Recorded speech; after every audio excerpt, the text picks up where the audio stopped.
le gouvernement, à travers son plan d'action de stabilisation et de développement, envisage des réformes. 21 réformes sont contenues dans ce plan et ces réformes-là ont une nature législative. Nous nous sommes alors posé la question de savoir à l'ALT, en tant que représentants du peuple, comment nous allons prendre en compte la volonté de notre population à travers l'œuvre législative. Nous avons alors entrepris de consulter la population de façon anticipée. Donc ces 21 réformes projetées par le gouvernement, nous avons dans un premier temps demandé aux forces vives des 45 provinces quelles sont leurs propositions. Et ensuite, les députés sont allés dans les 13 régions, rencontrer encore les forces vives des régions pour demander leurs propositions pour ces 21 réformes. Au-delà de ces 21 réformes, les forces vives des régions ont proposé 25 autres réformes que nous avons regroupées dans 13 domaines. Si vous prenez les 21 réformes, elles concernent les aspects politiques, administratifs et institutionnels. Les forces vives des régions ont, pour chaque réforme, donné à la fois leur point de vue sur la pertinence de la réforme, mais aussi des propositions en termes de contenu. Je prends quelques exemples. Si vous prenez le code électoral, dans les 13 régions, la réforme a reçu un avis favorable, c'est-à-dire 100%. Si vous prenez le fichier électoral, la réforme projetée a reçu un avis favorable, c'est-à-dire 100%. Mais si vous prenez par exemple la réforme projetée en matière de stratégie que notre État doit avoir en matière de politique étrangère, c'est seulement 61%.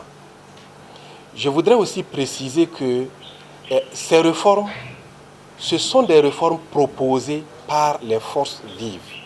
Ce ne sont pas des réformes proposées par l'ALT.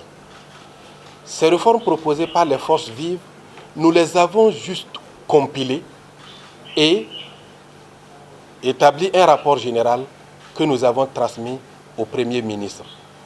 Je voudrais aussi saisir cette occasion pour remercier les forces vives qui se sont mobilisées et qui ont manifesté véritablement leur intérêt et qui ont salué la démarche. Remettant le rapport au Premier ministre, il a salué notre démarche et il a surtout relevé que nous avons anticipé sur ce qu'eux, ils souhaitent faire. Parce que sur plusieurs questions, le gouvernement souhaite aussi consulter la population. Je prends un exemple sur la question, par exemple, de la Constitution. Nous avons demandé à la population, est-ce qu'il faut une nouvelle Constitution? Sur ce point, 84% de ceux qui ont été consultés ont estimé qu'il nous faut une nouvelle Constitution. Mais quelle nouvelle Constitution? Et la population a estimé que la nouvelle Constitution doit refléter nos valeurs traditionnelles.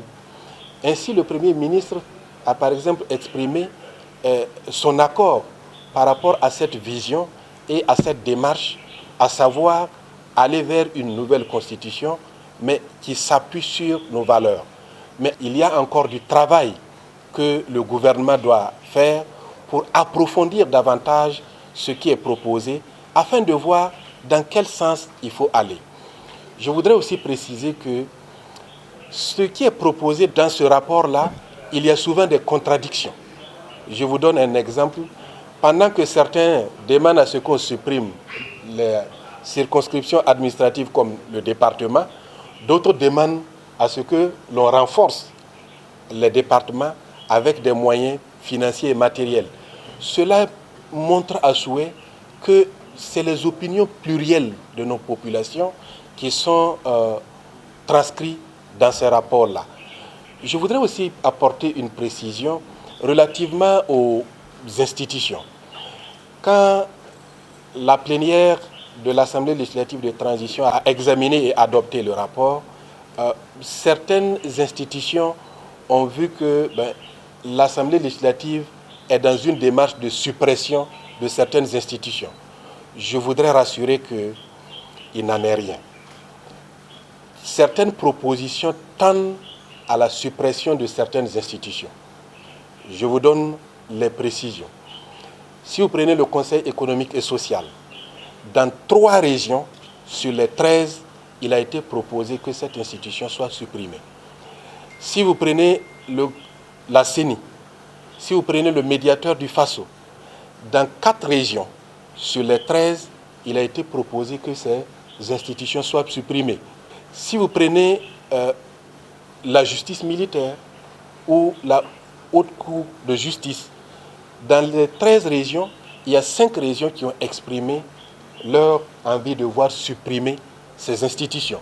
Et nous avons collecté l'ensemble des propositions et vous avez tout cela compilé dans le rapport que nous avons remis au gouvernement et le Premier ministre nous a rassuré qu'ils vont en tenir compte dans le cadre de l'examen des propositions de loi qui vont être faites pour les réformes à venir.